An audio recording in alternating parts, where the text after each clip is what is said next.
அவன்தான் பகவான். மனுஷன் பகவான் இல்லை. தமிழர்களுடைய கொள்கை மனுஷனை பகவானை காட்டினதுனாலதான் எங்கேயோ இருந்து ஓடி வந்தவே ரிக்கா டான்ஸ் நடத்துறா சிவராத்திரிக்கு இல்லையா, நம்ம மக்களை முட்டாளாக்குறதுக்கு.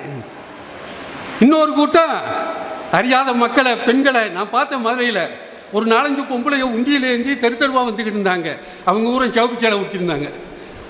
யார் தெரியுதா? பங்கார் அடிகளார். இந்த பொம்பளையெல்லாம் வசூல் பண்ணி கொண்டு போய் அங்கே காசு கொடுக்கும். இன்னைக்கு 10,000 கோடிக்கு அதிபதியா இருக்கு. நான் உங்களையெல்லாம் கேட்கிறேன், பட்டினத்தார் கடவுள் இல்லை, வள்ளலார் கடவுள் இல்லை, சாய்பாபா எப்படி கடவுள்? எப்படி கடவுள்? உத்தரப்பிரதேசம் பீகார்ல ஆதித்யநாத் கருப்பசாமி முனியாண்டிக்கு கோயில் கட்டுவாரா? திருவள்ளுவருக்கு பூஜை பண்ணுவாரா?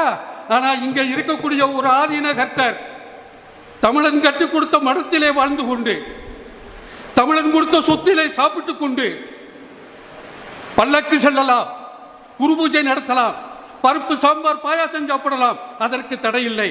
ஆனால் எங்கோ இருந்து வந்த ஒருவனை நீ கடவுள் என்று சொல்லி பூஜை பண்ணுகிறாயே, எந்த வகையில் நியாயம்? வடநாட்டிலே பூஜை செய்வார்களா?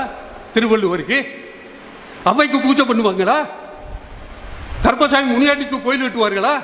ஆனால் இங்கு அத்திவரதரை கடவுளாக காட்டி நம்மளை முட்டாளாக்கி விட்டார்கள். நீங்க சொல்றதெல்லாம் நாங்க ஏத்துக்கிறணுமா? நீங்க சொல்றதெல்லாம் கடவுள்னு ஏத்துக்கிறணுமா? நீங்க சொல்றதா மந்திரமா? எங்களுக்கு என்று மந்திரம் இருக்கிறது, எங்கள் மொழி எங்களுக்கு இருக்கிறது.